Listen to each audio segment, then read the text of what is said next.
Hello student, कैसे हैं आप। नेक्सस एजुकेशन पॉइंट में आपका स्वागत है। आज हम बात करेंगे एमपीएससी 002 लैटिन अमेरिका में राज्य और समाज, इग्नू यूनिवर्सिटी। तो आज का टॉपिक है मैक्सिको और क्यूबा की क्रांति की सफलता के कारण बताइए। तो बच्चों, लैटिन अमेरिका में हुए क्रांतिकारी आंदोलन का सामाजिक बदलाव को विस्तार से समझाइए। तो देखते हैं कि लैटिन अमेरिका में जो क्रांति हुई थी, यानी मैक्सिको और क्यूबा क्रांति, उसके बारे में हम बात करेंगे। अगर बच्चों इसमें अगर आपके इस एग्ज़ाम में अगर मैक्सिको की क्रांति आता तो केवल इसी आंसर में से मैक्सिको की क्रांति लेना और क्रांति के कारण लिख देना। अगर क्यूबा आता है तो क्यूबा लिखना, यानी मैक्सिको उठा देना। तो इसमें आपके मैक्सिको और क्यूबा की दोनों क्रांति के बारे में बराबर लिखा गया है। और ये दोनों अगर क्वेश्चन अलग अलग आ जाते हैं तो आप इसमें से आंसर कर लीजिएगा, मगर दोनों का पैसेज एक ही रहेगा। चलिए देखते हैं। क्रांतिकारी आंदोलन परिवर्तन के संदेश वाहक होते हैं। ये तो आपको पता ही है कि देश के अंदर कभी भी क्रांतिकारी जो आंदोलन है तो इसका मतलब ये हो गया कि जो परिवर्तन है समाज में वो आने वाला है, क्योंकि क्रांति से ही समाज में परिवर्तन को बढ़ावा मिलता है। लैटिन अमेरिका की क्रांतियों में अक्सर हिंसा, सामाजिक एवं शासन में बदलाव एवं तानाशाही के अर्थ में प्रयोग किया जाता है। तो यहाँ पर लैटिन अमेरिका के अंदर जो क्रांतिकारी आंदोलन है उसका शाब्दिक जो अर्थ लिया गया है वो सामाजिक और शासन में बदलाव के लिए और तानाशाही के अर्थ में प्रयोग किया जाता है। यानी यहाँ पर तानाशाही का अंत करने के लिए जो बदलाव लिए जाते हैं, या जनता जब रोडों पर खड़े होकर जब आंदोलन करती है तो उसे ही हम क्रांतिकारी आंदोलन का रूप देते हैं। 20वीं शताब्दी में मैक्सिको की क्रांति, क्यूबा की क्रांति, बोलिविया की क्रांति आदि हुई। यानी यहाँ पर अगर देखें 20वीं शताब्दी में लैटिन अमेरिका में 4 महत्वपूर्ण क्रांतियाँ हुई थी। उसका नाम था आपकी वही क्यूबा क्रांति, बोलिविया क्रांति, मैक्सिको की क्रांति आदि। लैटिन अमेरिका ने के क्षेत्र के भीतर ही नहीं बल्कि विश्व की राजनीति पर भी जबरदस्त प्रभाव डाला। यानी ये जो क्रांतियाँ हुई थी लैटिन अमेरिका के अंदर, क्यूबा क्रांति और बोलिविया क्रांति और मैक्सिको क्रांति, इन क्रांतियों ने लैटिन अमेरिका की आंतरिक राजनीतिक व्यवस्था को ही नहीं बल्कि बाहरी विश्व की राजनीतिक व्यवस्था को भी इन्होंने बहुत ही ज़्यादा प्रभावित किया। विश्व की राजनीति पर जबरदस्त प्रभाव डाला। इन क्रांतियों के अतिरिक्त अन्य क्रांतियाँ व क्रांतिकारी आंदोलन भी हुए जिन्हें सफल माना जाता है। और ये 4 क्रांतियों के अलावा छोटी छोटी क्रांतियाँ, विद्रोह भी हुए थे, और वो भी विद्रोह समाज में परिवर्तन लाने के लिए बड़े महत्वपूर्ण माने गए। और इन क्रांतियों ने जो लैटिन अमेरिका की सत्ता को बिल्कुल बदल कर रख दिया और समाज में परिवर्तन ला दिया।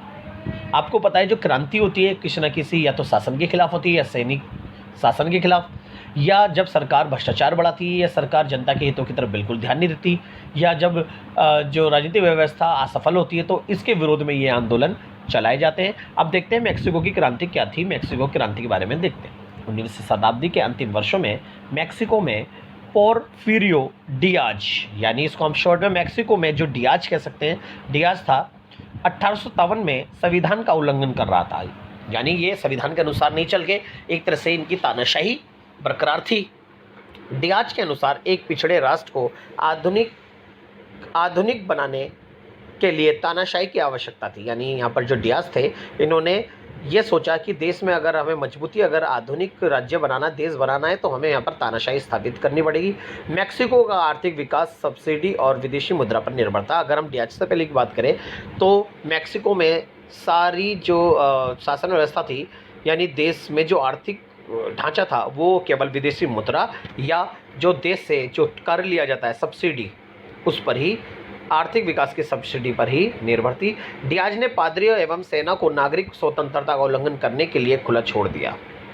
तो यहाँ पर डियाज ने पादरियों को, यानी कैथोलिक चर्चों को और सेना को बिल्कुल उन्हें बहुत सारी स्वतंत्रता दे दी, और विरोधियों को जेल भेज दिया गया। और जितने भी विरोधी थे डियाज के शासन के खिलाफ उनको सबको जेल डाला गया। 1910 में सान लुइस पोटोसी की योजना जारी की। इसमें राजनीतिक सुधारों और लोकतांत्रिक सिद्धांतों की बहाली की मांग की गई। अब यहाँ पर क्या हुआ, अब यहाँ पर क्रांति होने लगी डियाज के खिलाफ। इनको जनता ने अधिक स्वीकार किया। 1911 तक चिवावा में विद्रोह आरंभ हो गया था।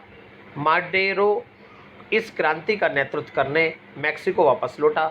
चिवावा की तरह संपूर्ण देश में किसान नेता चपाटा ने बागानों पर हमला कर दिया और ज़मीनों पर अपना दावा पेश किया, जिसके फलस्वरूप 1911 में डियाज ने इस्तीफा दे दिया। जब डियाज ने मैक्सिको में जब अपने तानाशाही शासन को स्थापित किया, सेना और चर्च यानी पादरियों को अधिक स्वतंत्रता दे दी, तो इससे आम जनता के अधिकारों का हनन होने लगा और मासूम लोगों को जेल में डालने लगा। जब यहाँ पर छोटी छोटी क्रांति होने लगी और यहाँ पर इस सान लुइस पोटेसी की जो योजना के जरिए, इस योजना का तात्पर्य था लोकतांत्रिक सिद्धांतों को अपनाना, यानी लोगों को ज़्यादा से ज़्यादा अधिकार देना, सेना और संविधान यानी संविधान को मान्यता देना, सेना और पादरियों को जो अधिक स्वतंत्र है उससे छीनना और लोगों के हितों की कार्य करना, समाजवादी नीतियों के लक्ष्यों को और कृषि और किसान और मजदूर के हितों की तरफ ध्यान देना, इसी क्रांति का लक्ष्य था। और इस क्रांति की वजह से जब लोगों को बागानों पर हमला कर दिया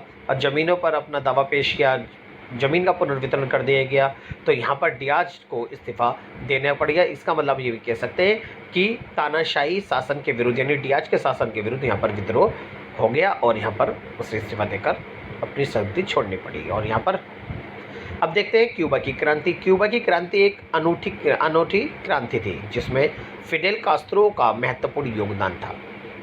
कास्त्रो एक वकील थे और उसने फुलहेंसियो बातिस्ता के सैनिक शासन को उखाड़ फेंका, यानी जो यहाँ पर जो क्यूबा में शासन था, फुलहेंसियो बातिस्ता के जो सैनिक शासन था उसको इस फिदेल कास्त्रो ने इसके शासन का अंत किया। इन क्रांतिकारियों का मुख्य उद्देश्य भूमि सुधार और संपत्ति का पुनर्वितरण था। जो क्यूबा में जो क्रांति हुई इसका सबसे बड़ा यानी फिदेल कास्त्रो का जो टारगेट था वो ये टारगेट था कि जो समाज में जो पूंजीपति और शासन के अधीन जो भूमि आ गई उसका गरीबों में पुनर्वितरण करना और भूमि का सुधार यानी संपत्ति का पुनर्वितरण और भूमि में सुधार करना। 1960 में राज्य के पास उत्पादन के साधनों का एक बड़ा हिस्सा था। ये क्रांतिकारी समाजवाद के पक्षधर थे। ये जो फिदेल कास्त्रो और जो क्रांतिकारी थे इन्होंने समाजवाद के पक्षधर थे और इन्होंने समाजवाद को बढ़ावा दिया। इस प्रकार क्यूबा में पार्टी के बिना ही सत्ता पर कब्जा था। इससे पहले फिदेल कास्त्रो की क्रांति से पहले यहाँ पर कोई राजनीतिक सत्ता थी नहीं, यहाँ पर सिर्फ सैनिक शासन था।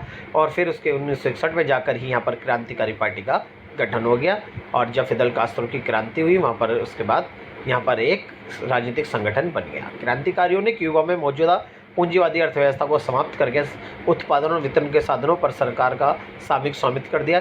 यहाँ बैंकिंग, आयात निर्यात और ऊर्जा जैसे आर्थिक क्षेत्र सरकार ने अपने हाथों में ले लिए। क्यूबा में कामगारों यानी श्रमिकों को प्रेरित करने के लिए नैतिक प्रोत्साहन दिया गया। अधिकारियों ने आर्थिक लक्ष्यों को प्राप्त करने का प्रयास किया। 1970 के दशक से राजनीतिक और आर्थिक क्षेत्रों में कानून प्राधिकार को अपना लिया गया। तो इस तरह से क्यूबा में जो थी वो समाजवादी क्रांति थी और यहाँ पर सैनिक शासन का अंत होकर सब कुछ गरीबों के हित के लिए कार्य किए जाने और गरीब यहाँ पर सरकार के प्रति प्रिय बन गए। फिर एक क्रांतियों की क्रांति की सफलता के कारण यानी दोनों क्रांति की सफलता के कारण आप दोनों के पॉइंट में जोड़ सकते हो। पहला सैनिक शासन, एक निरंकुश शासन। जी, लैटिन अमेरिका में क्यूबा और मेक्सिको अगर हम बात करें यहाँ पर सैनिक शासन था और ये सैनिक शासन एक निरंकुश शासन था। यहाँ पर सेना और पादरियों को अधिक स्वतंत्रता दे रखी थी और ये लोग अपने शासन को स्थायी बनाने के लिए बलपूर्वक करने लगे। तो इसके लिए आम जनता इसके खिलाफ हो गई और बहुत सारे क्रांतिकारियों ने लोगों में राष्ट्रवाद की भावना उत्पन्न करके यहाँ पर सैनिक शासन का अंत कर दिया। तो इसकी सफलता कारण निरंकुश शासन था। दूसरा है राजनीतिक भागीदारी। प्रारंभ में सैनिक शासन था तो यहाँ पर जनता की भागीदारी बिल्कुल नहीं थी। यहाँ पर राजनीतिक भागीदारी का अभाव था और जब यहाँ पर बड़े बड़े समाज सुधारक क्रांतिकारियों ने जब यहाँ पर क्रांति का बोलबाला करा तो लोगों को यहाँ पर राजनीतिक भागीदारी बनाई तो जनता ने यहाँ पर सत्ता की परिवर्तन की मांग करी, जिसके कारण उनके मांग के आधार पर क्रांति विद्रोह हुए और विद्रोह के बाद यहाँ पर सत्ता परिवर्तित होती और एक समाजवादी यानी लोकतंत्र यानी जनता को सारे अधिकार वाली सरकार की स्थापना यहाँ हो गई। फिर समाजवादी लक्ष्यों की प्राप्ति। जी, यहाँ पर जो क्रांति हुई थी लैटिन अमेरिका में ये समाजवादी लक्ष्यों की प्राप्ति के लिए हुई थी। क्यों? क्योंकि शासक यानी सैनिक शासक जो भी शासक था सारे समाज के संसाधनों पर उनका अधिकार था और यहाँ पर पूंजीवादी शासन को बढ़ावा दिया जा रहा था जिससे पूंजीपतियों को लाभ था और गरीबों के हित की तरफ बिल्कुल ध्यान नहीं दिया जा रहा था। इसलिए यहाँ पर क्रांतिकारियों ने समाजवादी लक्ष्यों को प्राप्त किया और यहाँ पर जितने भी क्रांति के बाद सारे उत्पादन और वितरण जितने भी थे, बैंकिंग व्यवस्था और कृषि, भूमि का पुनर्वितरण, संपत्ति का अधिकार, ये सभी जनता को भागीदारी बनाया और सरकार ने अपने हाथ में इसे रखे और सरकार ने जनता को निःशुल्क शिक्षा स्वास्थ्य प्रदान करनी स्टार्ट कर दी। और समाज जो लेटिन अमेरिका की जो जनता थी उन्होंने समाजवादी लक्ष्यों को स्वीकार किया। फिर गरीबी बेरोजगारी, जी लेटिन अमेरिका में गरीबी बेरोजगारी अधिक मात्रा में थी। इस गरीबी बेरोजगारी के खिलाफ जनता में आक्रोश उत्पन्न हुआ और जनता ने इस गरीबी बेरोजगारी को दूर करने के लिए हथियार उठाया और जो कि क्रांति था। और इसके बाद यहाँ पर बदलाव हो गया। फिर लोकतांत्रिक राजनीतिक दल का उदय, यहाँ पर लोकतांत्रिक राजनीतिक दलों का उदय होने लगा। अब मैक्सिको में और क्यूबा में अगर देखा जाए, पहले शासन राजनीतिक दलों के अभाव में था। जब क्रांतिकारी आंदोलन स्टार्ट हुए थे, यहाँ पर विभिन्न राजनीतिक दलों का उदय होने लगा और यहाँ पर समाजवादी और फांसीवादी सरकारों की स्थापना हुई, जिसने यहाँ पर क्रांति में अपनी अहम भूमिका निभाई। और लोकतांत्रिक राजनीतिक दलों के उदय की वजह से यहाँ पर सत्ता परिवर्तन हुई और यहाँ पर सरकार की स्थापना हो गई। तो बच्चों, ये हमारे मैक्सिको और क्यूबा की क्रांति के बारे में था। तो इसे आप बहुत अच्छे से कर लीजिएगा, इंपॉर्टेंट क्वेश्चन है। अगर आपको हमारी वीडियो अच्छी लगी तो हमारे चैनल को सब्सक्राइब करें, लाइक कमेंट शेयर करना ना भूलें।